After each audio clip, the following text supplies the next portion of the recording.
Smoking is a sacred business. The Indians used to smoke, the Apaches, the Apalushis, in Africa, in South America, the witch doctors, the shamans, they used to smoke. They smoked to understand the meaning of life.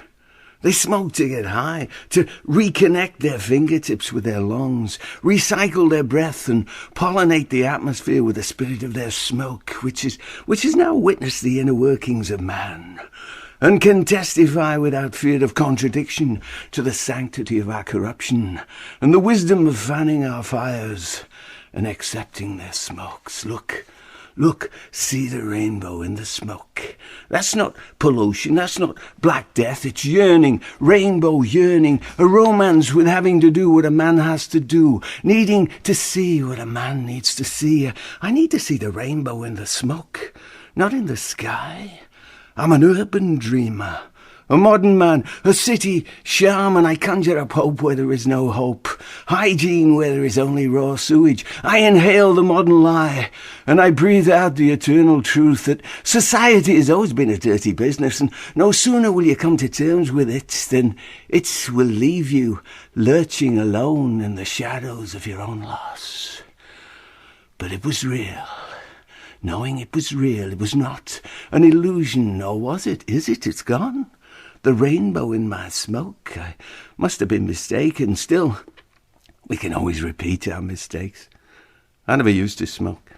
I never used to drink or eat junk food. I used to work in a health food store.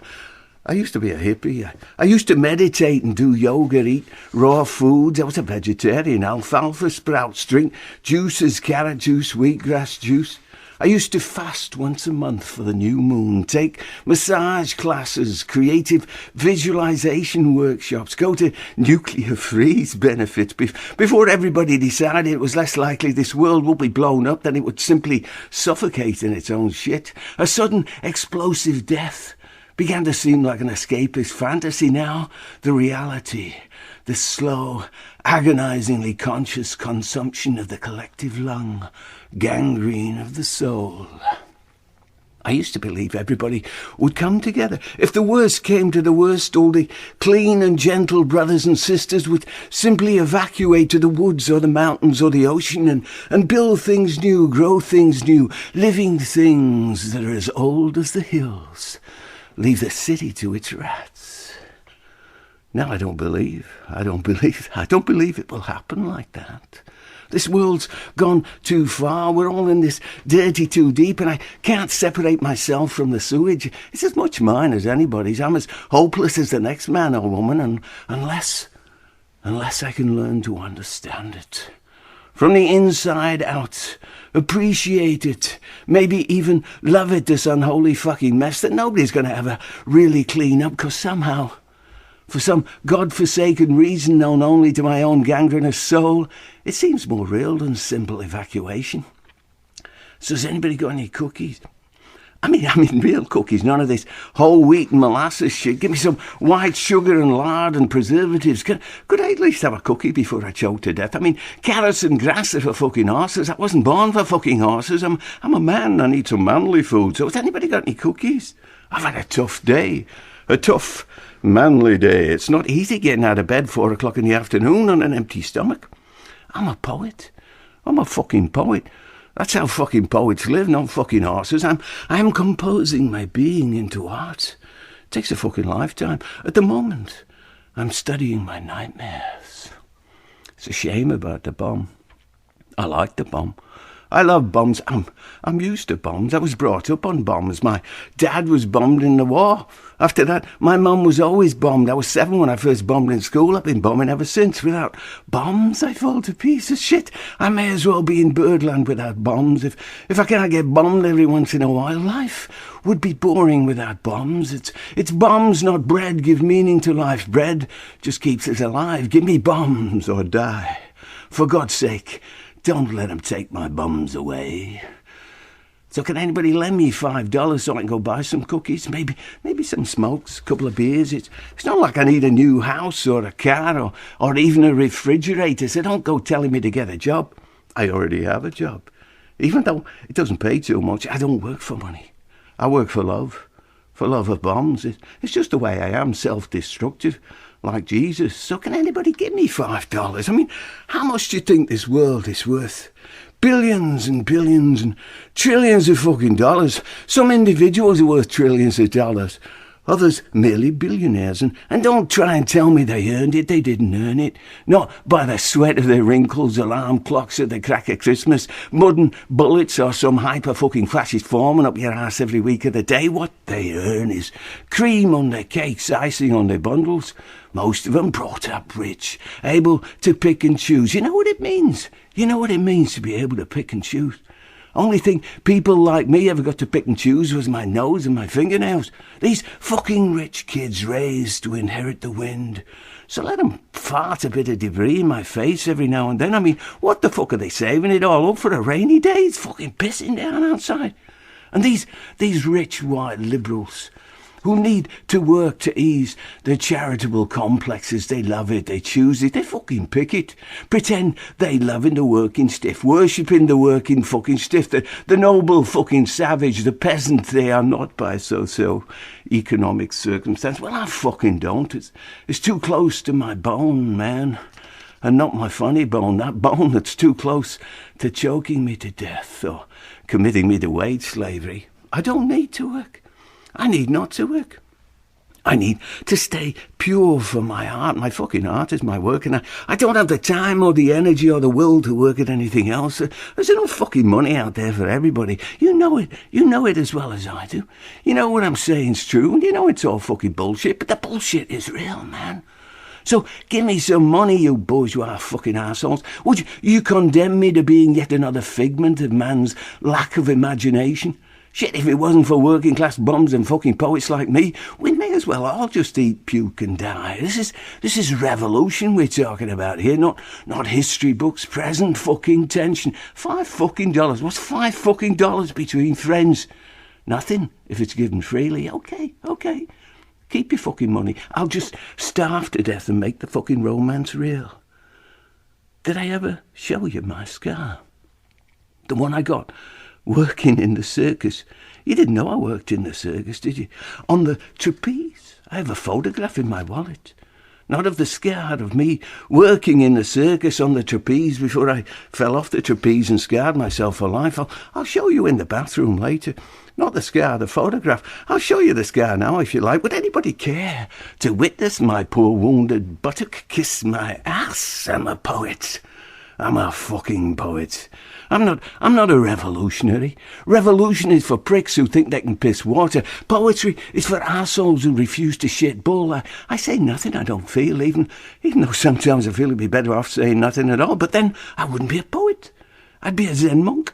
I don't aspire to being a Zen monk. Zen monks aspire to being Zen monks. I'm a poet. I aspire to being heard. So is anybody fucking listening? My name is Richard.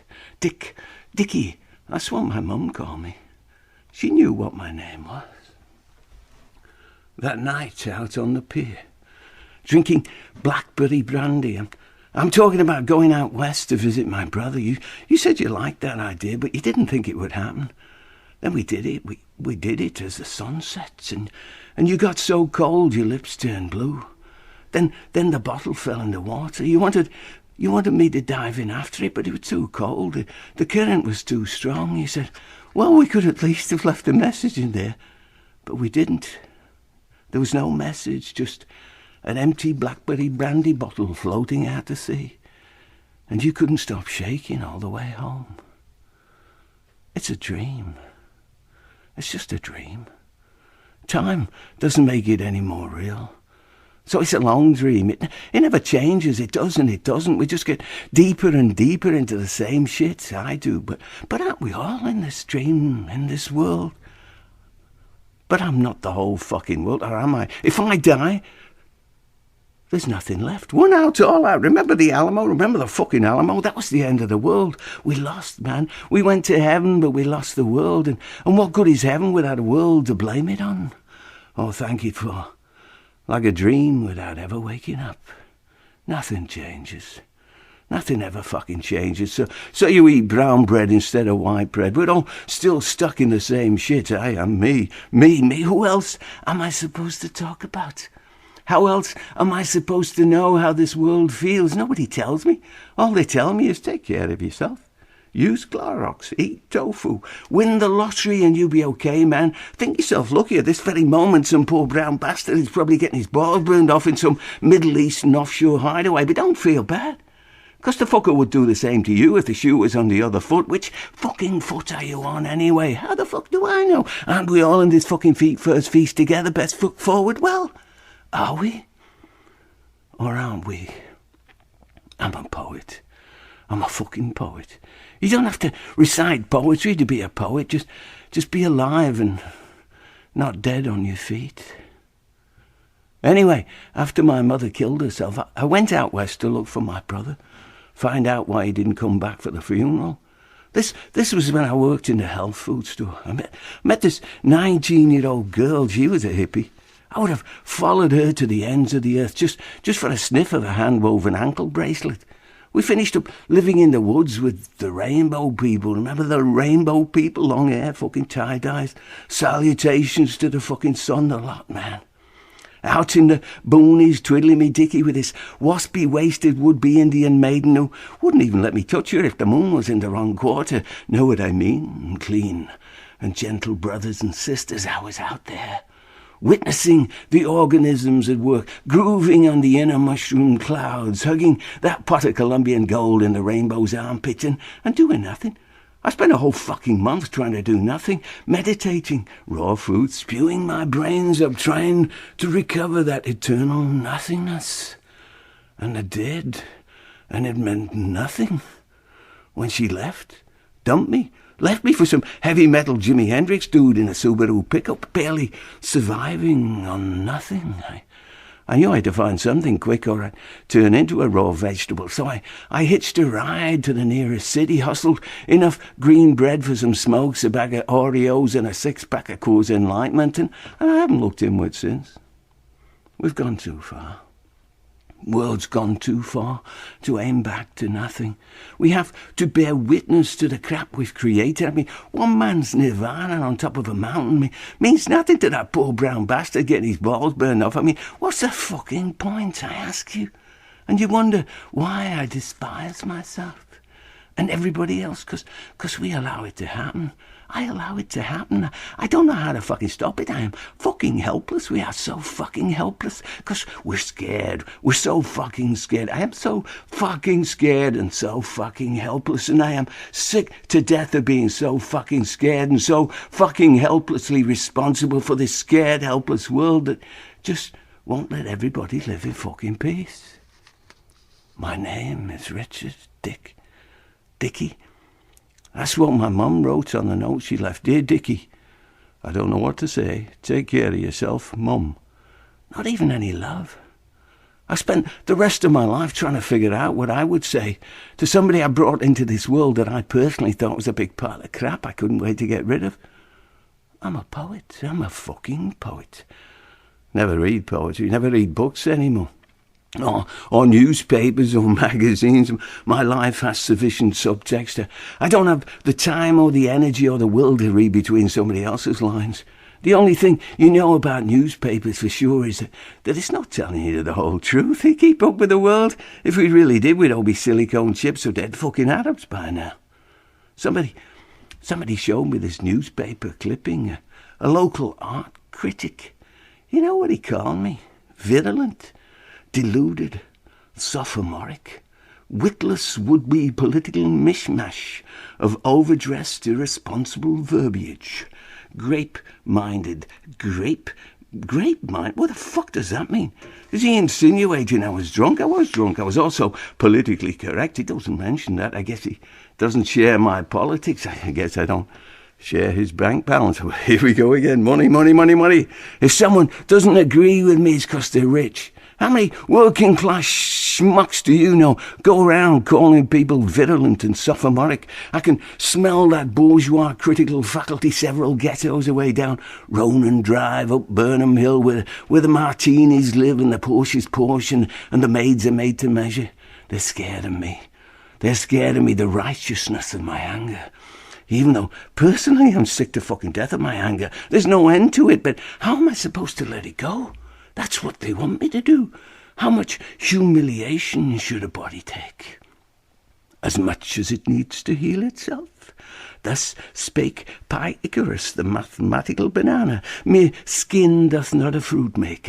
I guess my ideals are out of date, but I don't give a fucking fig. It's still them and us, the rich and the poor in corporate capitalistic letters, black and white. Truth is black and white. Justice is black and white. I'm as bigoted and biased as they are, and the ultimate light of the cosmos colour is destined for oblivion. Jesus didn't stroll around in fucking tie-dyes. Black and white extremism, discovering dogma. It's the only way to enlightenment. Ask Siddhartha. Who the fuck is Siddhartha? Frank Siddhartha is a dead fucking Arab. It makes me puke. If you've got an inkling of insight, a scrap of talent, you try to get it out. They'll tell you to try and get it out, the teachers. Try and express what you'd really like to be and do till you're old enough to do it. Then they'll tell you to put it away again, or they'll tell you can't do it like that, or they'll tell you it's not good enough. Some 100% cotton-printed smartass with a laptop and a degree in growing grapevines will tell you you're not worth the paper you will never be published on. And the trouble is, the tragedy is, being a poet, you know it's not good enough. Nothing is good enough. Not even enough is good enough. But still, you're doing your best. What do you do once you've done your best? You do it again. Only you do it better. What the fuck do you know? You don't even know who fucking Siddhartha is. He's a dead fucking Arab, and I know who fucking killed him. Fuck. The magic is being beaten to death. I had this beautiful dream the other night. That I was floating on a log in the middle of a beautiful lake. And this beautiful woman floating on a raft floats past. And as she floats past, I realize she's having this beautiful dream that she's floating on a raft in the middle of a beautiful lake. When this beautiful man floating on a log floats past. And as I float past, I realize I'm dreaming. I wake up, and my poor dead mother is singing, "Me and My Shadow." It was a favourite song. It was undoubtedly playing when she married my father. She loved my father. Then he died. He was blown up in the war. And her poor wounded love was allowed to live on, strolling down the avenue. Don't abandon me now, Mum. Now I'm about to become rich and famous, so I can be part of my solution, not everybody else's problem, because I'm sick to death of everybody else's problem, and I'm sick to vomiting of everybody else's solution, which is not a solution at all, not for me anyway. It's a fucking maze made out of jello, and it is fucking sickening. So if you can't sicken them, join them. Not a soul to tell us what to do. The fans are flocking. They're lining up outside all the way to the new amphitheatre. Is it me they want to see, or is it Arnold Baconegger? Either way, the crowds are throbbing, fucking clawing each other's feces out for a fragment of the pieces. Aren't you proud of your species? The revolution is upon us. It must be that review. Arnold Baconegger loves me. I am a human being too. I am alive and not a metaphor for these virulent, deluded times. And when it's 12 o'clock, I'll climb the stairs. I'm a poet. I'm a fucking poet. I'll never knock, 'cause nobody's there. Words, words, words, coming out of my ears. Ugly words, beautiful words, plain, dull, silly, sizzling verbals eating up my unconjuncted innards. I have cancer of the pronoun. It is killing me. I cannot evoke the humour in the tumour. Its shadow is too fatal. I am a failure in my one chosen expression. The poetry of death and the light of life escapes me. No composition springs to mind, just me and my shadow, all alone and feeling. I don't have a brother. My brother lives farther west than I'll ever reach. He doesn't need me. I don't need him. We may as well be dead.